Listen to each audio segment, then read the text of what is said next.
अस्सलाम वालेकुम, welcome back to another video. आज हाजिर हुए हैं एक और नई वीडियो के साथ। जैसे कि मुझे बहुत सारी इंक्वायरीज मिल रही थी कि यूएई में, दुबई में पहले थाईलैंड का स्टिकर वीज़ा था और अब ये जो है ई वीज़ा होने जा रहा है। तो मैंने सोचा कि आप तक इन्फॉर्मेशन पहुँचाई जाए कि थाईलैंड का ई वीज़ा आप कैसे ले सकते हैं यूएई से, क्या प्रोसेस होगा, किस तरह होगा। तो बिना देर किए हुए मैं चलता हूँ अपने कंप्यूटर की स्क्रीन पर, आपको बताता हूँ कि थाईलैंड का जो ई वीज़ा है वो किस तरह प्रोसेस होगा। उससे पहले जो हमारे चैनल पर न्यू है उनसे रिक्वेस्ट है हमारे चैनल को सब्सक्राइब करें, बेल आइकन को दबाएं ताकि आने वाली हर वीडियो टाइम टू टाइम आप तक पहुंचती रहे। तो हमने सबसे पहले अपनी एक ईमेल बना लेनी है और सबसे हमने लिखना है थाईलैंड ई वीज़ा। ठीक है, जब हम थाईलैंड ई वीज़ा लिखेंगे तो इस तरह से हमारा एक इंटरफेस ओपन होगा। ठीक है, हमने फर्स्ट वाला ऑन कर लेना है। फर्स्ट वाला ऑन करने के बाद हमारे पास इस तरह से एक वेबसाइट ओपन हो जाएगी। ठीक है, जिसमें आप एलिजिबिलिटी भी चेक कर सकते हैं और कौन वो लोग हैं जो थाईलैंड जो है वो ऑन अराइवल ले सकते हैं, और इसमें पूरी आपको इन्फॉर्मेशन मिल जाएगी। उसके बाद जो आप इंक्वायरी कुछ करना चाहते हैं तो यहाँ से इंक्वायरी कर सकते हैं। और वीज़ा अप्लाई करने के लिए सिंपल हमने यहाँ से जाना है क्रिएट अकाउंट पे। ठीक है, फर्स्ट नेम लिखना है मोहम्मद, सेकंड नेम लिखना है मूसा। ठीक है, अपने यहाँ से अपना एक अकाउंट क्रिएट कर लेना, नेशनैलिटी पाकिस्तानी। ठीक है, कॉन्टैक्ट नंबर हम दे देते हैं यहाँ से टर्की का। ठीक है, और ये मैं इसलिए दे रहा हूँ क्योंकि ये टर्की के लिए अभी फ़िलहाल जो है वो ई वीज़ा है, इस वजह से मैंने टर्की का दिया नंबर। ये वाला नंबर हम यहाँ से कॉपी कर लेंगे। कॉपी करने के बाद पेस्ट ईमेल करेंगे, सॉरी, और यहाँ पे हम एक अपना पासवर्ड बना लेंगे। ठीक है, मैंने अपना एक पासवर्ड बना लिया है और उसके बाद यहाँ से हमने आई एग्री करना है। एग्री करने के बाद 41DHE5N करके नीचे से क्रिएट अकाउंट कर देना। क्या है, हमारा ये मैच नहीं हुआ, हमने अगेन लिखेंगे VRGGDIN, क्रिएट करेंगे। ये हमारा अकाउंट जो है वो क्रिएट हो गया है और हमें ईमेल भेज दी गई है वेरिफिकेशन के लिए। अब जो है ये हमारे पास एक ईमेल आ गई है, थाई visa@mofa.go.thai, मतलब ये इनकी एक ऑफिशियल ईमेल है जहाँ से आपको ये ईमेल रिसीव होगी। आपने सिंपली इस लिंक के ऊपर क्लिक कर देना है। ठीक है, लिंक पे क्लिक करने के बाद हमें इस तरह से एक इंटरफेस हमारे सामने ओपन होगा जिसमें आपने ये सिंपल कोड एंटर करना है। कोड एंटर करने के बाद कंफर्म कर देना है। कंफर्म करने के बाद हम दोबारा से यहाँ पर आ जाएंगे। हमने अपनी ईमेल देनी है जो हमने लगाई थी, उसके बाद हमने उसका पासवर्ड देकर इसको लॉग इन कर लेना है, Q1DVN88। ठीक है, इसके बाद साइन इन करना है। साइन इन करने के बाद हमारे पास एक इस तरह से इंटरफेस आ जाएगा। इस तरह से एक इंटरफेस आ जाएगा जिसमें आपको पूरी इन्फॉर्मेशन जो है आप देख सकते हैं मिल रही होगी, जो आपने एप्लीकेशंस की हैं या नहीं की, पूरा इसमें रिकॉर्ड होगा। हमने यहाँ से करना है अप्लाई फॉर न्यू वीज़ा। ठीक है, यहाँ से कंट्री ऑफ पासपोर्ट जो हमारे पास कौन सा है, पाकिस्तानी है। करंट रेजिडेंस हम यहाँ से टर्की कर देते हैं। यहाँ से मैंने टर्की सेलेक्ट किया है। नीचे से पर्पस ऑफ विजिट जो है, सॉरी, ट्रैवल डॉक्यूमेंट हमारे पास क्या है, ordinary passport. Purpose of visit tourist visa, purpose of visit. ठीक है, इसमें काफ़ी सारे आपको ऑप्शंस मिल जाएंगे और लास्ट में है टूरिज्म। मैं आपको टूरिज्म का हमेशा बताता हूँ, तो अभी भी मैं आपके साथ टूरिज्म शेयर करूँगा। इनकी ये वेबसाइट स्लो है लेकिन काम करती है। आप इस पर अपना मतलब पूरा वीज़ा जो है इजीली फिल कर सकते हैं। अब यहाँ से सिंगल एंट्री, मल्टीपल एंट्री, जो भी डिटेल है फिल करके अगेन नेक्स्ट करेंगे। नेक्स्ट करने के बाद ये आपसे इस तरह से आ जाएगा। आपने यहाँ पर पासवर्ड अपलोड करना और यहाँ पर पिक्चर, मैं आपको एक सैंपल करके दिखा देता हूँ। इसकी मैंने फाइल जो है वो बना ली थी, इसका मैंने नाम रखा है डाउनलोड 1। ये यहाँ पे होगी डाउनलोड 1 के नाम से। इसको मैं डेस्कटॉप पर ही कर देता हूँ। डाउनलोड 1 को डेस्कटॉप पे किया ताकि हमें इजीली मिल जाए। ये जी मैंने जेपीजी बना के अपलोड की और ये अपलोड होगी। Unable to read data, Mohammad Sahil, add applicant. ठीक है, ये क्या हुआ है, मैंने पहले डाटा में लिखा है मोहम्मद मूसा और यहाँ से वो रीड कर रहे हैं मोहम्मद साहिल, तो वो कह रहे हैं कि ये जो नेम है ये मैच नहीं होता, तो आप जो है इसको चेंज करें। इस वजह से मैंने इसको ऐड एप्लीकेंट कर दिया उसकी जगह पे। इसमें हम एक पिक्चर लगा देंगे, ठीक है, जेपीजी पिक्चर भी होनी चाहिए। जेपीजी पिक्चर मैं आपको लगा देता हूँ यहाँ पर, ये जेपीजी की पिक्चर है, ये मैंने लगा दी।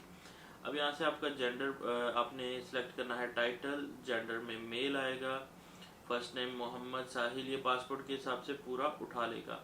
नंबर आप कहाँ से अप्लाई करने हैं वहाँ का देना है। फॉर एग्जांपल मैंने टर्की से ये किया था तो मैं टर्की का ही नंबर दूंगा। उसके बाद ईमेल आप वही दे सकते हैं जो उसमें बनाई थी। नेशनलिटी जाहिर सी बात है पाकिस्तान रहेगी, कोई और नेशनलिटी है तो वो आप यहाँ पे चेंज कर सकते हैं, यस करेंगे तो नीचे चेंज हो जाएगी, ठीक है। Place of birth, place of birth में आपका पाकिस्तान रहेगा। सिटी ऑफ बर्थ मेरा लाहौर पाकिस्तान है, तो आप देख लीजिएगा आपका जो भी हो। डेट ऑफ बर्थ यहाँ पे ऑटोमेटिक ये पासपोर्ट से उठाकर लिख देगा, ठीक है। आपने जस्ट रिकन्फर्म कर लेना है, अगर सही ना हो तो चेंज कर देना है। मैरिटल स्टेटस सिंगल लिखता हूँ, आप मैरिड हैं तो मैरिड कर सकते हैं, जो भी है वो आप कर सकते हैं यहाँ से।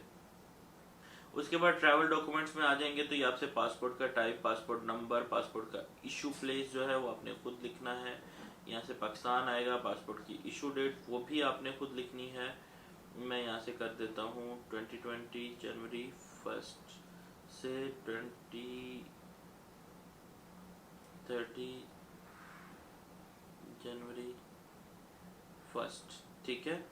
उसके बाद होम एड्रेस लिख देता हूँ, अपार्टमेंट, ये मैं टर्की का अप्लाई कर रहा हूँ तो टर्की का ही आएगा, 312 इस्तांबुल टर्की, ठीक है। और उसके अलावा सिटी जो है यहाँ से मैं इस्तांबुल कर देता हूँ। Is your permanent address is same, तो मैं इसको यस कर देता हूँ, ठीक है। और इसके अलावा आपका ऑक्यूपेशन क्या है, बिजनेस ओनर है, एम्प्लॉय हैं, स्टूडेंट हैं, जो भी है वो आप कर सकते हैं। मैं यहाँ से कर देता हूँ एम्प्लॉय। करने के बाद यहाँ से कंपनी नेम पूछेगा, मैं कर देता हूँ XYZ टूरिज्म, और यहाँ से एनुअल इनकम पूछेगा, जितनी आपकी हो वो आप लिख सकते हैं।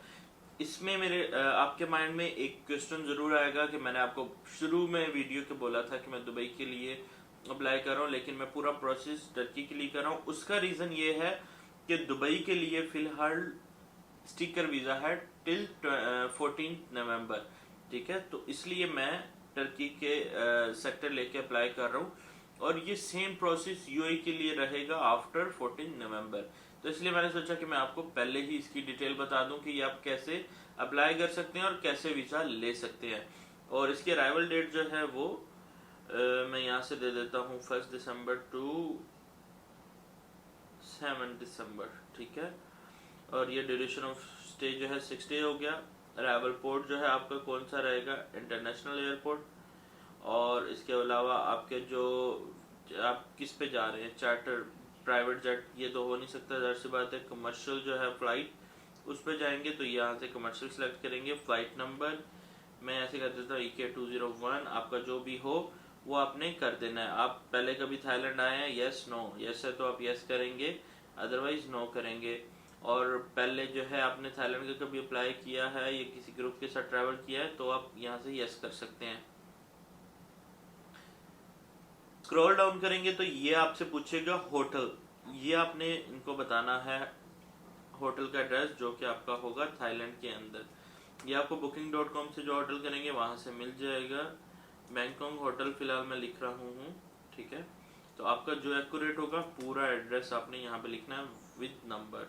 और यहाँ से सिटी जो है मैं यहाँ से बैंकॉक कर देता हूँ। उसके बाद एडिशनल अकोमोडेशन इन थाईलैंड आपकी कोई और है तो वो आप लिख सकते हैं। यहाँ से पोस्टल कोड में ऐड कर देता हूँ। पोस्टल कोड मैंने ऐड कर दिया है। उसके बाद मैं यहाँ से अगेन नेक्स्ट करूंगा। नेक्स्ट करने के बाद यहाँ पे फाइनल स्टेप आ जाता है बायोडेटा फॉर्म, ये आपने अपलोड कर दिया, फोटोग्राफ आपने अपलोड कर दिया। अब यहाँ पे करना है document indicate that current location, यहाँ पे आपने अपना यूएई का वीजा अपलोड करना होगा। उसके बाद यहाँ से नीचे होटल बुकिंग अपलोड करनी है, नीचे जो है proof of accommodation in Thailand वो अपलोड करनी है। ये जैसे ही आप अपलोड करेंगे यहाँ से सेव एंड नेक्स्ट करेंगे तो आपकी पूरी एप्लीकेशन कंप्लीट हो जाएगी। मैं आपको फर्जी सा करके दिखा देता हूँ। ताकि ये एप्लीकेशन जो है वो नेक्स्ट हो जाए। ठीक है, तो ये सारी चीज़ें हो गई। यहाँ से मैं इसको सेव करूँगा, सेव करने के बाद डन करूँगा। डन करूँगा, ये एक मांगेगा कि आपने पूरा ये आपने रीड कर लिया, डिक्लेरेशन है, तो हम इसको एक्सेप्ट एंड कंफर्म करेंगे। ये हमारी एप्लीकेशन जो है वो क्रिएट हो गई है। अब इसमें हमने अप्लाई मोर करेंगे तो हम इसमें एक और कैंडिडेट ऐड कर सकते हैं अगर आप ग्रुप में जा रहे हैं। अदरवाइज आपने सबमिट नाउ करना है। सबमिट नाउ करेंगे तो ये इस तरह से ओपन हो जाएगा। After having complete online payment process applicant should be receive confirmation email together and receipt. ठीक है, अब हमने क्या करना है, इसको यहाँ से करना है सेलेक्ट करने के बाद यहाँ से जाएंगे proceed to payment. Proceed to payment पे जाएंगे, ये हमारा आ गया final step, full name, email और रिक्वेस्ट करेंगे हम पेमेंट के लिए। जैसे ही हम पेमेंट के लिए यहाँ से रिक्वेस्ट करेंगे पे करने के लिए, ठीक है, इसके बाद हम एक और पेज पे जाएंगे जो हमारा फाइनल पेज है। वर्ड पे के साथ हम पे कर रहे हैं अपना ऑर्डर जो है ई वीज़े का, और ये हमें यहाँ पे पूरी डिटेल्स मिल जाएंगी। तो ये थी हमारी आज की वीडियो। होप सो कि आपको पूरी समझ आ गई होगी कि आप थाईलैंड का वीज़ा आने वाले टाइम में कैसे ऑनलाइन अप्लाई कर सकते हैं। बड़ा इजी वीज़ा है, ट्रैवल हिस्ट्री के लिए बहुत अच्छा कंट्री है। आप जा सकते हैं घूमने के लिए। पटाया और पुकेट बहुत ज़्यादा बीचेस हैं और आइलैंड बने हुए हैं, आप बहुत इंजॉय कर सकते हैं। और इसके अलावा अगर आपको कोई चीज़ समझ नहीं आती, मेरी ईमेल आपको डिस्क्रिप्शन बॉक्स में मिल जाएगी, आप वहाँ पे मुझसे कांटेक्ट करें, मैं आपको हर चीज़ A to Z समझाऊंगा। ये पे करने के बाद आप 3 डेज के अंदर अपना ई वीज़ा जो है अपनी ईमेल में रिसीव कर लिया करेंगे। तो ये थी हमारी आज की वीडियो, और अगर आपको वीडियो पसंद आई है तो हमारी वीडियो को लाइक करें, चैनल को सब्सक्राइब करें, बेल आइकन को दबाएं ताकि आने वाली हर वीडियो आप तक पहुंचती रहे। और अगर किसी भाई को इसके अलावा किसी स्पेसिफिक कंट्री पे वीडियो बनवानी है तो वो मुझे या तो कमेंट कर दे या फिर मुझे ईमेल कर दे, मैं उस कंट्री पे वीडियो बनाकर डाल दूंगा। तो मिलते हैं एक और नई वीडियो के साथ नेक्स्ट टॉपिक पे। तब तक के लिए अल्लाह हाफिज।